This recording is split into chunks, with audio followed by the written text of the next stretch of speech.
So if you could be here around 9, that would be great. Okay? Well, listen here.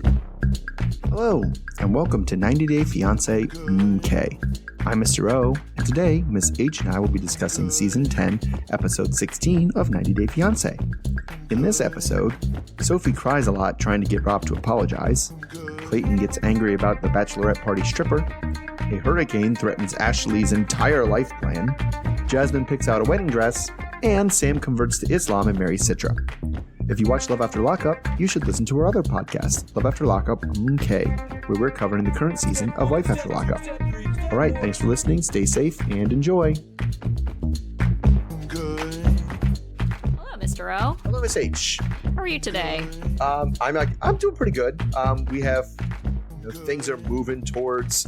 I'm getting excited for lacrosse season to start soon. And Oh, gosh. I don't know if I'm that excited for. I mean, I like the springtime and I like that it gets warmer, but your lacrosse season usually means we have a crazy hectic yes, recording I schedule. don't have the schedule yet, but yeah, I'm sure it'll be. And I'm sure we're getting all these like mild days. Like it's been like the 50s, 60s, which is pretty good for here in February. So I'm sure March is all going to be like freezing every single day. It's going to be awful. Okay. Well, let's talk about another couple that is concerned about the weather, and that is Ashley and Manuel. So Ashley and Manuel are video calling his mom. She asks that they respect, love, and adore each other, and she wishes that she could be there. Manuel says that he wishes they could have gotten married with his family, and everyone starts crying. He says he wishes they could share their happiness with his kids. Manuel's mom says it hurts her heart not being able to be there. Even though it was a sad call, Ashley was really happy that she was included because previously Manuel would have had this conversation in private.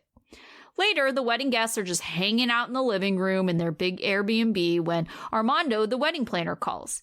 He tells him that the forecast says that there's a tropical storm and having the venue on the beach will put their guests at risk.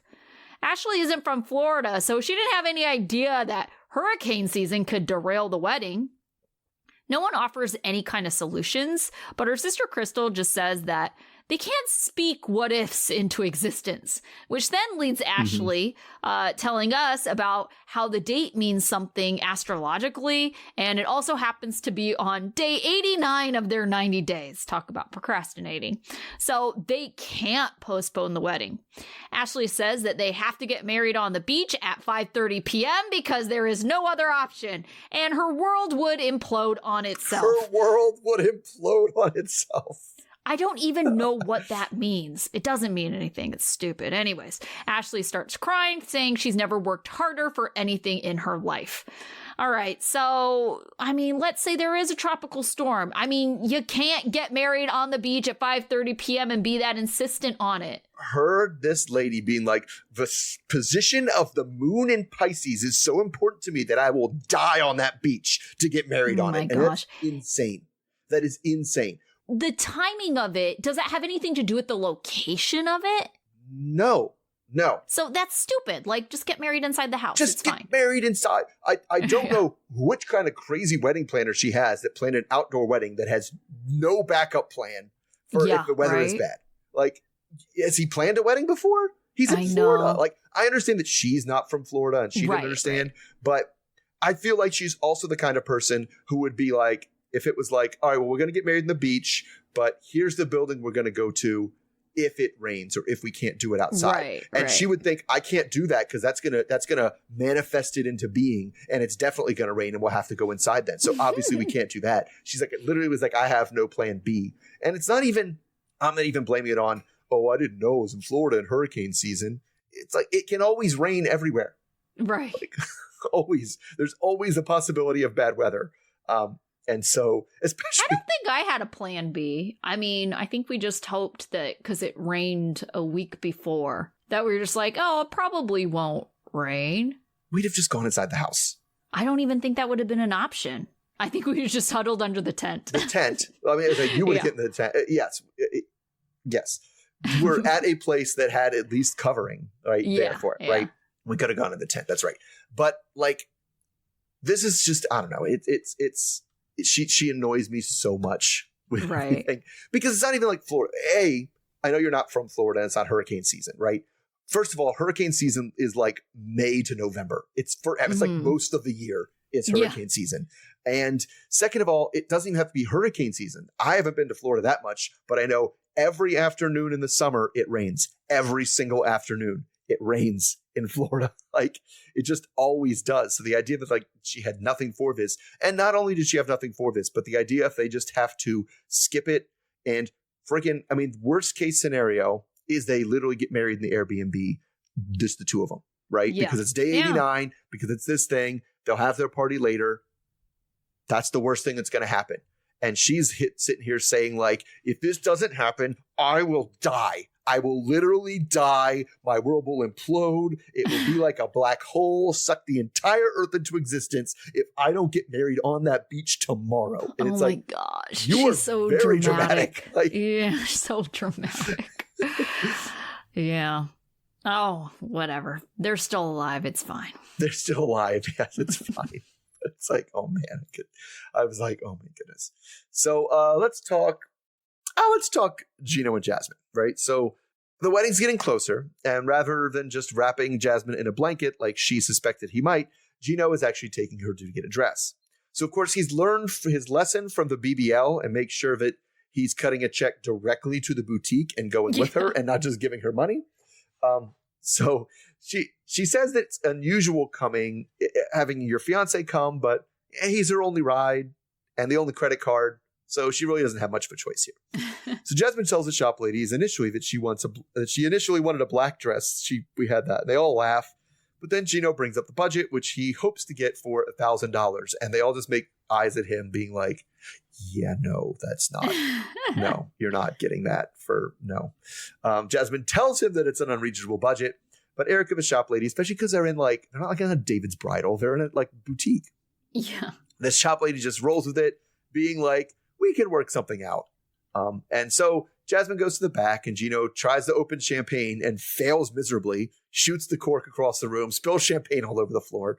And then we see her Jasmin talking about what kind of dress she wants. She says she wants to be a princess or a mermaid or both, but a goddess, and wants to wow Gino. So the first dress Gino thinks is pretty, but he asks pretty quickly, and it costs how much?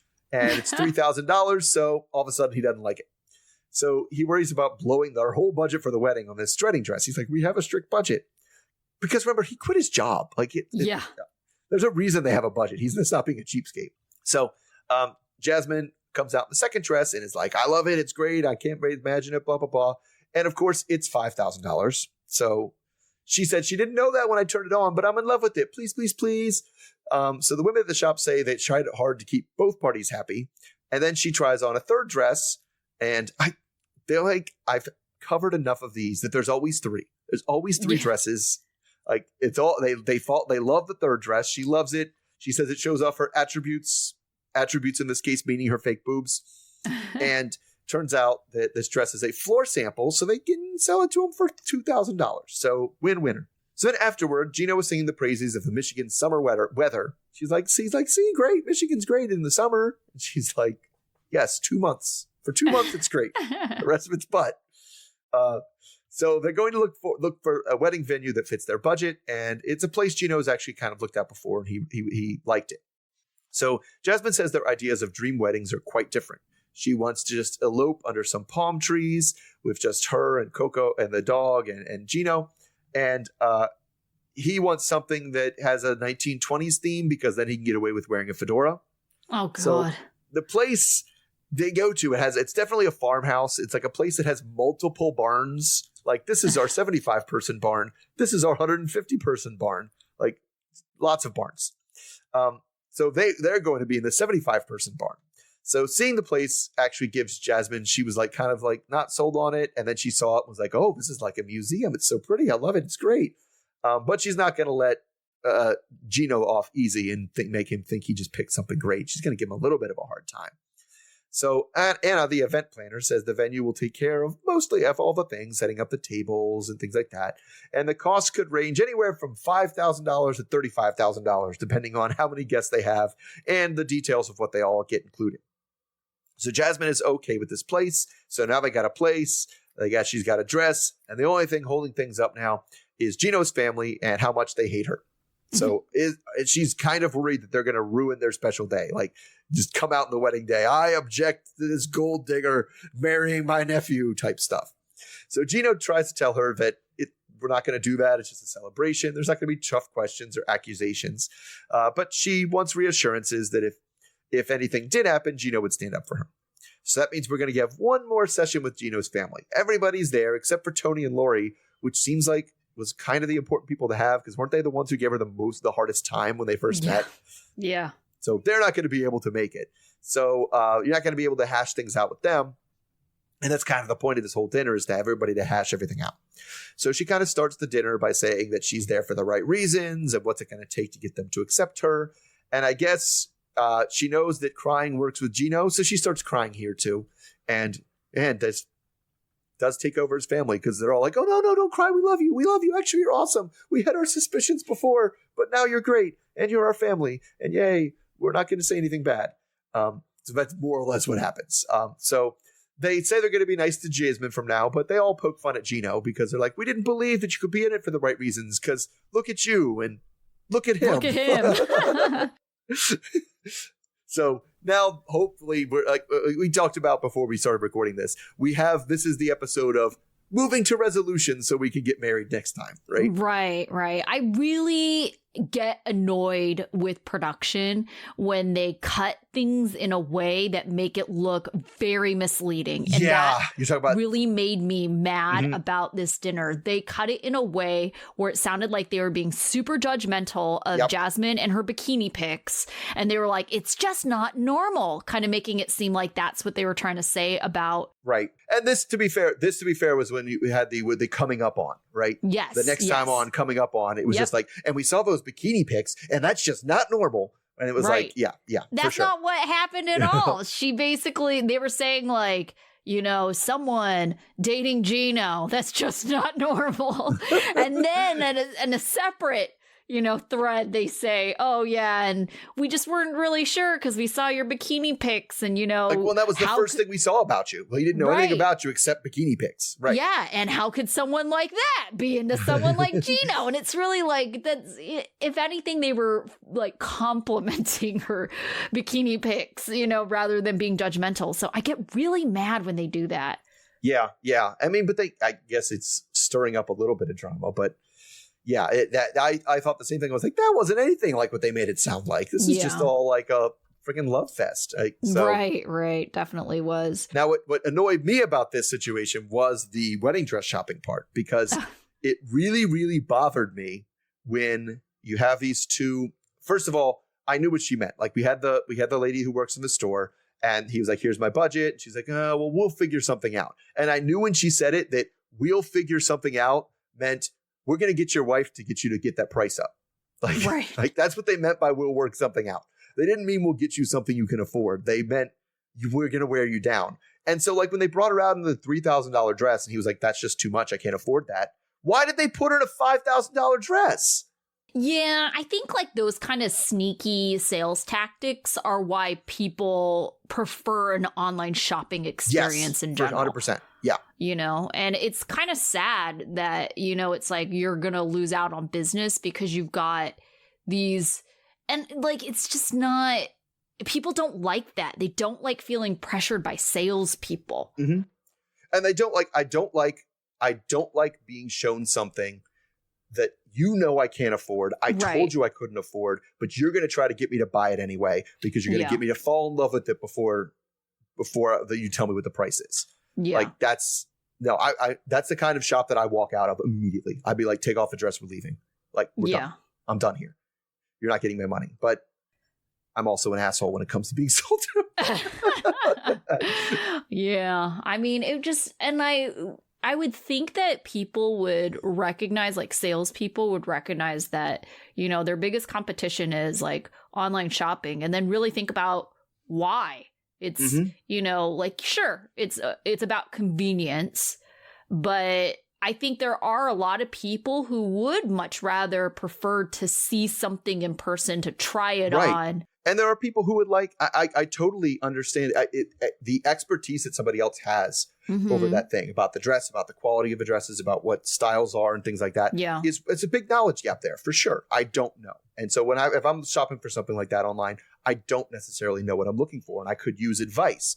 Yeah. But if I feel like your advice is spend more money, then I'm not comfortable with that, right? Yeah. And I also think people like to browse and peruse without like somebody looking over their shoulder. Yes, very much so. Yeah. Yeah. A quick okay, you just check in with me if you have any questions, but right. Yeah, I don't like that feeling.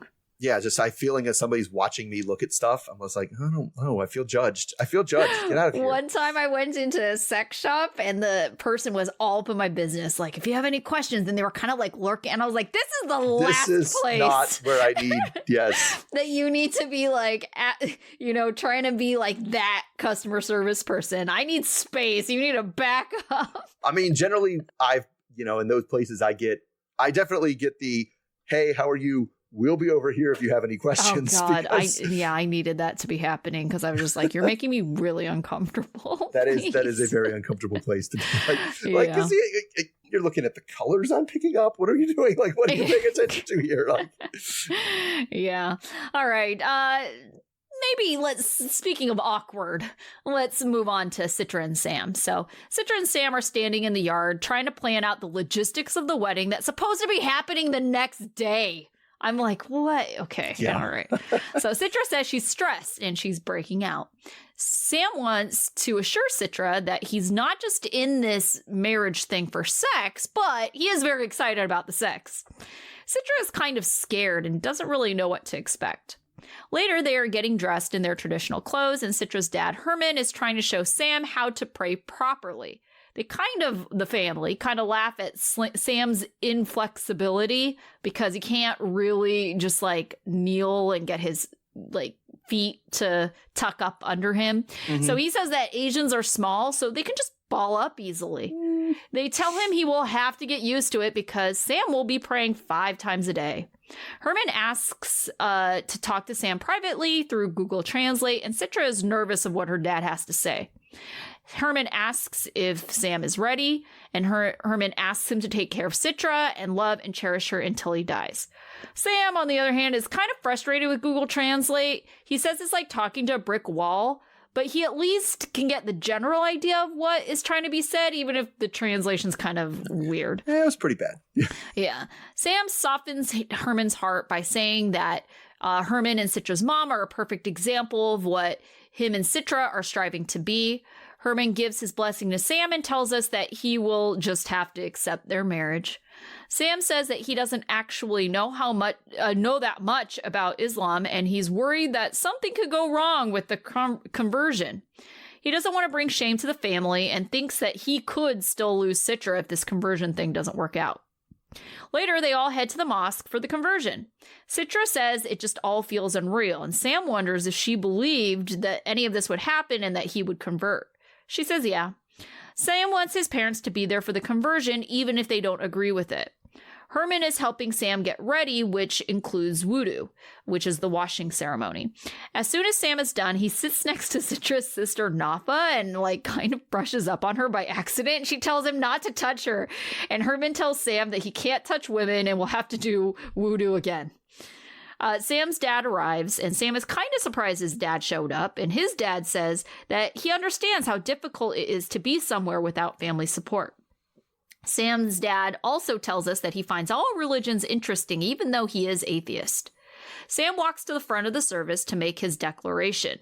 He is feeling stage fright as Herman and Citra have phones out to document this conversion. Sam is asked to read if he's read about their religion, and he affirms it, which I'm just like, did you though? They asked him do you know the 5 pillars? Did you look at them? Did you look at the 5 pillars? We're good. Yeah. He then repeats the Shahada, and Citra thinks that it's because she practiced with him that he did so well. Then Sam tells us that you can't fake the conversion because it's too hard. And I was like, I don't agree with that statement. It sounded like you just said yes and repeated words back. So I was like, that seems pretty easy to me. Then they start their wedding ceremony where Herman is asked for his blessing again in front of everyone, and he gives it, and Sam feels accepted. And Herman sheds some tears because he is very happy. At least that's what he says. Mm-hmm. All right. So how long do you think until this couple's pregnant? Oh, 3 months. Like, yeah. So, okay. Conspiracy theory, but I feel like she's pregnant already. In this, either that or she is not wearing a very flattering top. She was wearing that magenta top in the interviews, and we kind of know the interviews are taken kind of at the end. The ones that are like the nicer. I mean, you can obviously tell the ones that they do the interviews like the day of or on the fly off to the side because they're wearing the same things. But in her, like in their fancy interview, I was like, do I see a bit of a bump? Yeah. Or is she just living in America and eating American food and getting fat? No, I don't know. Well, okay. Like, but that's the thing. I think like baby bumps look different than people who are fat. Now, not all the time. Sure. But for the most part, especially if you're kind of on the smaller side like Citra, like it's not all going to be concentrated in a baby bump. I would go one way, not the other way, because I would say if it looks more like a baby bump, then it's probably a baby bump and not fat. Mm-hmm. But I've also seen pregnant people who got fat everywhere. Like who gained weight all over. Oh, sure. I'm not saying that's not possible, but I'm just saying. Say got fat. Got fat's the wrong way to put it. Put on their weight everywhere. Like, right. Yeah. So I don't know. I feel like this couple, like they're going to be at the tell-all and they'll be like, we're pregnant. I mean, oh no, I could see it. I could totally see him being pregnant at the tell-all with the bang bang part, because that's how she described it. I'm a little nervous about the bang bang part, but I could also see like we definitely haven't done that yet. For sure. Nervous about that. Yep. I don't know. Yeah. I kind of wonder too. Like, it seems like everybody lies about that, right? Right. To save religious face. It is to save religious face, but it also is like, I feel like it's less likely. Like, if it was just we've been dating forever, we're not sure when we're getting married, but we're saving ourselves. So that tends to go away. If it's like, dude, we're getting married in 2 weeks, we'll just do it then. Like, then I could see it. I could see them being able to wait 2 weeks. You know, because they didn't even wait. They're not waiting the full 90 days. They're not. It's like a week and a half. Yeah. So I feel like they could power through that and keep it all together. Right. But I mean, if you don't, but I also could see like, like if we get pregnant now, it's the calendar. Nobody's gonna be able to tell on the calendar. We'll just say it happened the first day we got married, right? Right. Yeah. Just say it's a preemie. Well, I mean, it doesn't matter. Like it's like because the timing of the pregnancy is the date since your last period. So whether it happened like 3 days after it or 12 days after it doesn't matter. That's when they mark the baby from. Right. Yeah, that's true. I mean, it's only a week. Not they would really notice over a week. Right. And so there's that. But we had the translator thing here, which was not, it wasn't as hilarious as when we had the translator egg with June. No, it was more just a bad translation. It was just a bad translation. Like, I'm not sure what you're saying. It wasn't like the other one where it was actively saying the opposite of what they were trying to say. Yeah. So we had that. But like, it's, I don't know, fine. It's that whole thing. Once we get to the weddings, it starts getting boring because it's just like, yep. Although I'm with you though, I feel like I could fake it. I could certainly fake it to get a conversion. To get through a ceremony 100%. For sure. I don't think he read anything. There wasn't a test. I was faking a conversion. I would have like facts and figures memorized. But I'd be the thing is, it's unnecessary. I got all the stuff. Like, you know for sure he doesn't know anything. He just like literally rolled up. She made a brief synopsis of the religion. Yeah, I mean, it's not like, as we actually talked about on our Love After Lockup, Catholic confirmation came up. It's not like that. Like, there's a freaking pop quiz during confirmation, man. Like, that's the kind of religious ceremony I'm used to. Oh, you want in? Tell me the 7 sacraments. Go. You name them. Like, that's that. So I expected more than that. Can he even have to like recite them or tell me what it was? The Shahada, yes, that you practice, but it was like And you looked at the book, right? He was like, yeah, totally looked at the book. Yeah, 100%. Yeah. Right? There was no follow-up. Oh, that's kind of like that Simpsons episode where Apu is pretending that Marge is his wife and the two, Bart and Lisa, are his kids. And Apu's mom is like, oh, so you know about our religion. And they're like, as long as there's no follow-up questions, yes. Exactly. All right. So let's go on. I have, speaking of awkward people that are moving towards things, I have Clayton and Anali. So it is the day before the wedding. And Clayton is making what is it with this guy and making weird noises? He makes the most bizarre noise. I thought the same thing. It was like, you're not chirping, imitating your guinea pigs. He was like Do you chirping think while you're he was a guinea working pig? out. I don't know what he was doing, but he was working out, and like chirping is the best thing I can come up with, right? Yeah. Like, what are you doing? Weird. So they finally got the officiant and the makeup stylist nailed down. So now everything seems like it's ready to go. Anali is a little bit confused when she comes outside as to why he waited until the last day before the wedding to start working out. Because he's like, I'm going to drop 10 kilos today. He was joking about that. He did not actually think he was going to drop 10 kilos.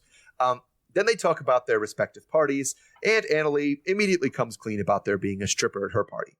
So Clayton looks pretty upset about it, but Anali blames Brandy since she paid for it and all. And it's not like, she didn't lie to Clayton at all. She literally the next day, and I'm telling you about it. So Anali says that, she tried to shoo him away, but Clayton is like really upset. But at the end, you accepted it, didn't you? You accepted it. I'm really upset about it. I need to know how much you did. Like, did he touch you? It was a whole thing. So she's like, I don't know. What's the solution here? And he just keeps walking around and telling her, oh, I'm so upset. I can't believe you would betray me like that. So at this point, she's kind of pissed. Now it's her turn to be pissed. She's like, why are you accusing me of things? So he thinks she's going to leave. She's like, gets her suitcase out from under the bed. So he follows her into the room and she leaves the room again. It's very much just like a cat and mouse game they're playing. And he calls Brandy and cusses her out for a while and starts to get smart-assy with her. I think the way the conversation went here was Brandy says, well, you should just go hug her and tell her everything's going to be okay. And he's like, well, I don't want to do that. And then she was like, well, fine. I'm just trying to give you solutions. And he's like, and I'm just responding to them like conversations work. Because that's how conversations work, dummy. Very, very smart-assy. Anyway, so after all of Clayton's jealous anger, Anali not feeling so great about getting married tomorrow. Because she said he kind of is always like this. And when he acts like this, it makes her want to go back to Peru and forget all of this. So after a little bit of searching, Clayton finds her and hugs her and tells her everything's going to be all right, which if you remember 10 seconds ago when I was talking is exactly what Brandy told him to do. And he didn't want to do. So Clayton sits down and says he's more angry at the party than at her, even though he's not really clear about her level of active participation with this stripper. Very important to him is her level of active participation with this stripper. Oh, he's going to be mad. But Anali mostly just wants this conversation to be over and also to not have to come back to this topic over and over again for years at a time because she feels like this is a conversation that's going to be revisited forever, all the time. So he says he wants to know the details, but, that just means he's going to keep asking her the same questions over and over, which is exactly the problem. So he says he needs the details to calm his mind, but they can come back to this conversation at a different time, which is literally what she told him she did not want to do. But she was like, let's just get this conversation finished with now. And he was like, oh, we'll finish it later. Anyway, so now she thinks the best move for her is to sleep in a different room tonight. So Clayton doesn't want some dumb stripper to break them up and doesn't seem to understand why she even needs time and space to think. She's really scaring him right here. Okay, so we had this whole conversation. Who was the worst actor here? Was Clayton more at fault? Was Anali more at fault? I don't know. I think they're both I don't know. Why is he getting so jealous? And that scares me. Yes, it was. But the thing I thought to me when I said it's I feel like I recognize that jealousy. I have felt that kind of jealousy myself when I was 15. Yes. Like that is something you're supposed to get over by at his age. Like it's at first, but that's because this is his first girlfriend, right? He doesn't know he doesn't have that all together in the world, his brain fully developed, because it just seemed really, really juvenile to me to be jealous over this. Yeah. I don't understand why he was getting so upset. And it really scares me because not that, she's going to have strippers in her face all the time. Right. But I think they definitely live in a bubble right now where she doesn't have any kind of interaction with any man. And so it scares me that if he's getting this crazy about a stripper who really that's his job, I'm sure there's strippers that are unprofessional and, would cross lines, fine, whatever. But this is this dude's job. And he was on the party bus with them in front of everybody the whole time. Everybody else is there. Yeah. So it's just I don't get what's going to happen when she's with another guy, like a coworker. She's going to eventually have to work.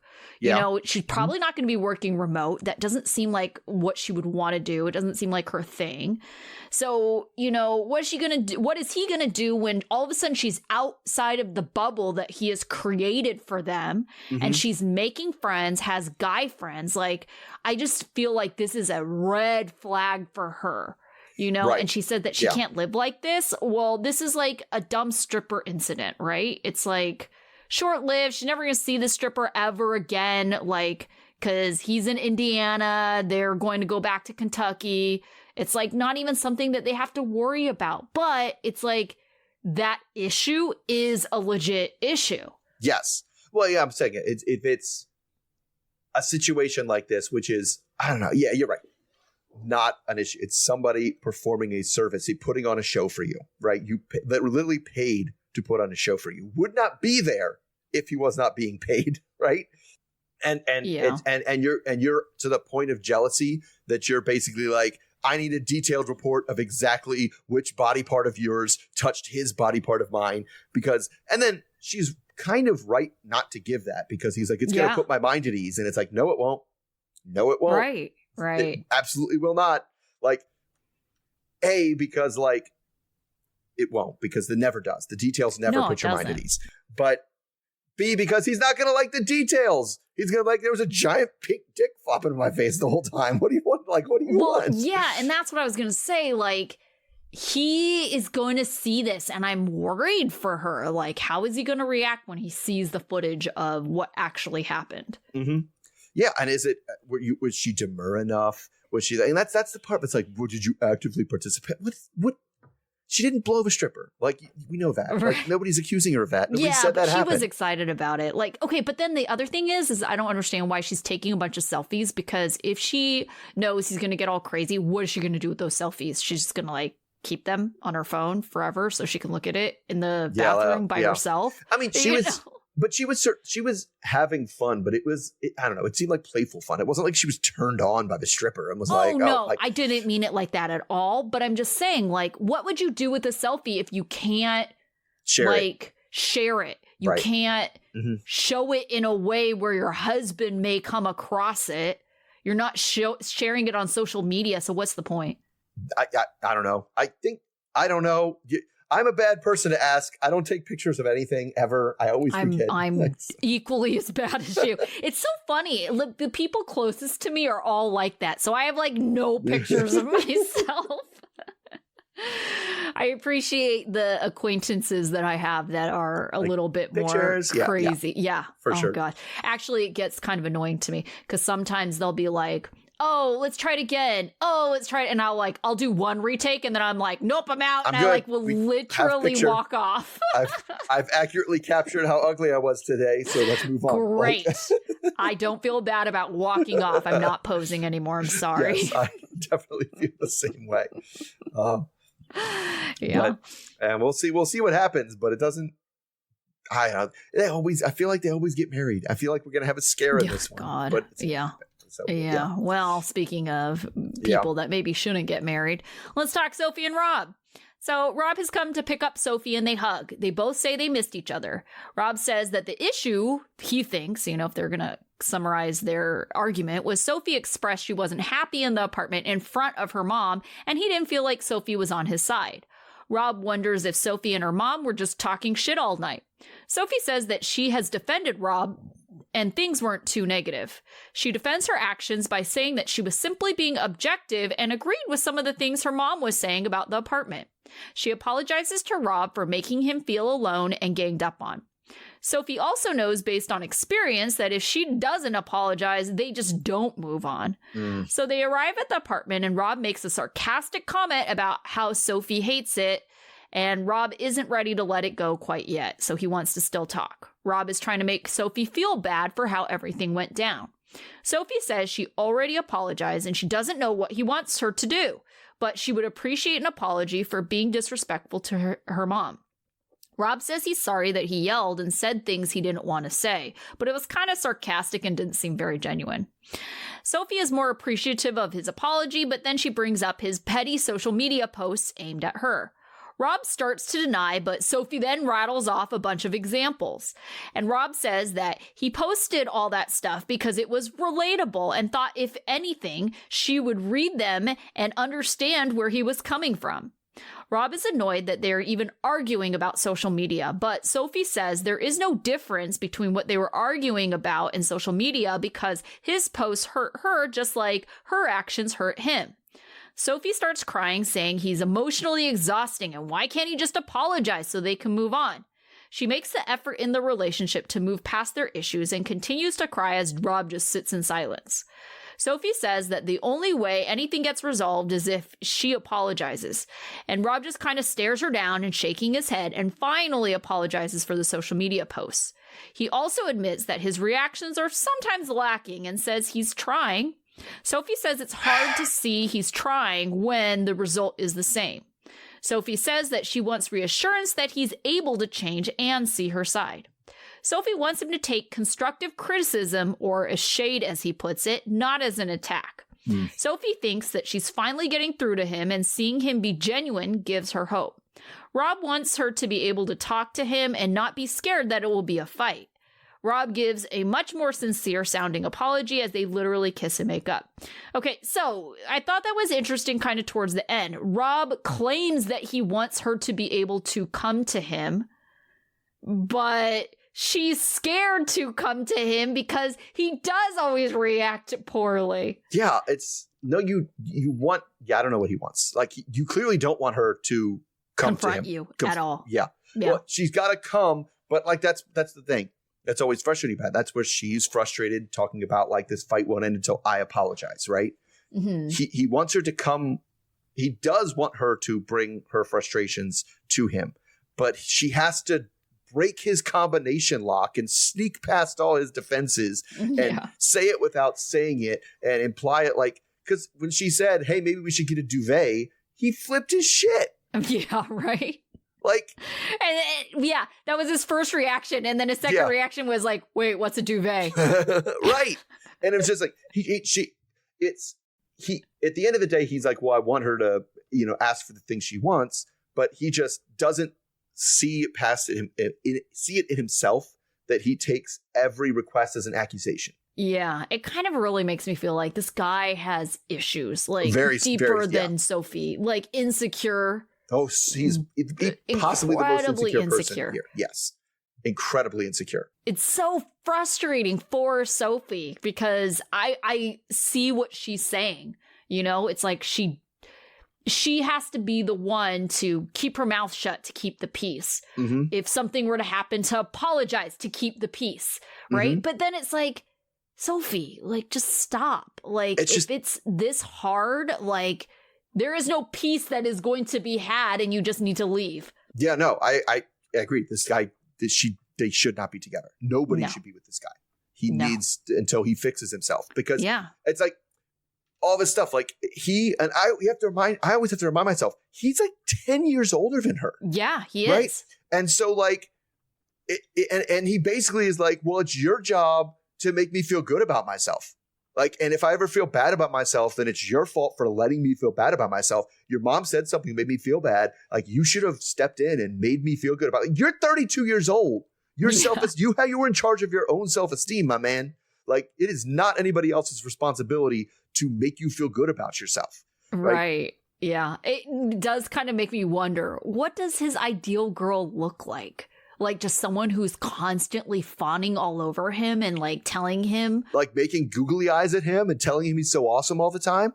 Like that pretty much. And like, that's the thing is, he seems to not understand is if he got his shit together, she wouldn't be on him. Like, right. And I wouldn't even say she's being that hard on him. She's like, not. I could see what she was saying, like, his mom kind of said some things, and even she said some things. And so I feel like there's like this feeling of vindication when her mom like kind of side eyes the fact that the toilet isn't inside, right? And she's like, oh, I said the same thing. You know, it's like vindication. Like, it's not just me. Other people For sure. think that way. But it's like that ended up being a huge argument. You know, because he was so offended that she could possibly point out that's wild. That's wild to me that you would think like when your mom says something that you've already said to me and confirms what you thought, then agreeing with her is taking her side. You should have taken my side and said the thing that you don't actually think. You're like we've already fought about this before. It's like, and I get like, don't pile on. You'd be like, that's what it is. Like, I get that, right? Well, there's some people, too, who are very much into the united front, right? For appearance's sake. Because I would say that my partner kind of gets like that, too. Like, he gets like he definitely has gotten mad at me because he's like, united front. Like, even if you think that, you don't ever say that in front of other people. All right. I'm not, I don't know. I get where they're coming from, but I don't know. It's for appearances. And it is for appearances. 100% is for appearances. Because he's not saying it's wrong that I think that, or even that it's wrong that I say that. He's saying that it's wrong that I say that in front of other people. So it's like they get a glimpse like, into... I'm saying to think if that would be like something, I would just be like, yeah, we do fight about that a lot. Like, that's it. And like that, moving on, next thing, right? But he is just so... And then the worst, he says that every little thing he says just picks at me. Like, because he ends it with just like, well, I'm so glad you're just somebody who's not going to give up on us. And I just really need somebody who's never going to give up. And it's like, what does giving up have to do with anything? I don't understand. Give up. It just sounds to me like I'm going to continue to be a fuck up. And I'm glad that you're going to just keep taking it. That sounds awesome. He kind of talks in positive affirmations, and that just generally annoys me too. That's also true too. Yeah, that's also true. But I mean, at the end of the day, like I agree with what Sophie said, the middle part, where she was just like, he wants credit for trying to change without ever actually changing. Yeah. Like you don't get credit for trying to change, but being the same shithead all the time. Like you actually have to change. The reality is that Sophie is so much more emotionally intelligent than this guy. And it just seems like a bad match. I don't know if it's emotional intelligent. I mean, I think he's also super manipulative. Like, and so he's emotionally intelligent enough to know how to get her to come around to him and eventually get her to apologize. Right. Yeah. Yeah. Oh, poor thing. All right. So out of the group you saw today, who was your student of the week? I'll say Sam. Good things. Again, we're getting to the wedding parts, and whenever we have wedding parts, they usually, pump up the people who got married, right? So he did actually do the conversion, even if it was maybe not as difficult as he made it sound to do. But he did. They got married, got dad's approval. Everything went well for him, except for his mom not showing up. Yeah, I actually weirdly went with Manuel. I feel that he is trying to change by including Ashley in the video call with his mom. And out of the two of them, he ain't freaking out that there's going to be a storm on the beach. To be fair, like that would be well his outside. If he was freaking out of it, that would be well outside of his personality to be freaking out about the wedding. Like, I would very much see him being more like me and being like, oh my God, there's a hurricane coming. And he was like, the officiant's still here, right? Yeah. Well, I think it'd be better for him anyway, because then he could get his family on video. right? Because you can't be on well, I guess you could if you have someone with the phone, but you gotta have somebody set up a hotspot or something for you. But he's just, and that's part of what makes their relationship, I don't know how it's gonna work. He's so much more laid back than she is. Yeah. Like he's just he's very much like, well, we'll get married then. Like, it's fine. That's good. Right. All right, so class dunce. I went with Clayton. This was just a juvenile freak out, cussing out his sister on the phone, right, about this. And then at the end of the day being like, oh no, my actions had consequences. And she might not like this is, again, you said the just jealous reaction was a big red flag. And he's like, oh no, I was waving this red flag. I didn't expect her to possibly take action over that. What can I do now? Oh, just idiot. Yeah. Oh, goodness. Okay. I went with Clayton, like for dunce as well, just for all the same reasons, just stupid. All right. So, what was your life lesson? So my life lesson went to Ashley with you have two options when you have an event, right? Well, I guess there's three. You can, one, not give a shit if it messes up, right? If it doesn't happen. Two, have a plan B, or three, be flexible enough to kind of come up with a plan B on the fly, right? One of those three things has to happen because things go wrong. And it's just wild for me, as from my teacher perspective, of like, what, are you going to go into a lesson and be like, this is the way I have to do it and I have no other options? Like, come on, you're going to get eaten alive. Like, you have to have plans for, what if my computer goes down? What if the internet goes down? What if those things I put in the drawer over there for yesterday are gone? Like, we have to adjust all the time. And just to see somebody who's so like inflexible with their plans or any ideas of what could happen is just incredibly frustrating.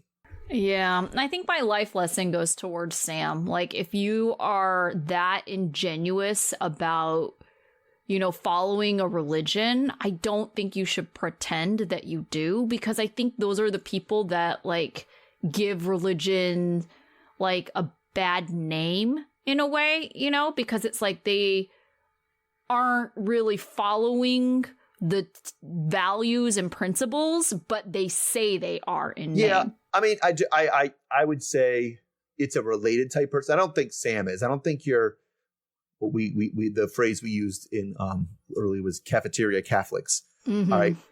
I don't think that those are necessarily, they're not giving they're not great and they don't help. Is it really faith? I get they make people question religion, right? Mm-hmm. But the people who twist the tenets of the religion to achieve their own abusive and selfish ends. Yeah. Those are the people that give religion the bad name. Yeah. I mean, well, definitely in this time right now, but it's just like, I don't know, just why are you doing that? Just to marry someone? Well, I mean, he's even trying to tell us that he's actually, I'm on board with this. Like, I couldn't be disingenuous and fake it through this. I had to be ingenuous. I know. I will. Yeah, well, I guess you could fake it till you make it. I guess. Yeah, I don't think he's going to pray the 5 times a day. I don't know. Who knows? All right. So I think that is all we have from our current couples. Well, no, we didn't see Igor and Nikki. Yes. They're not going to get there.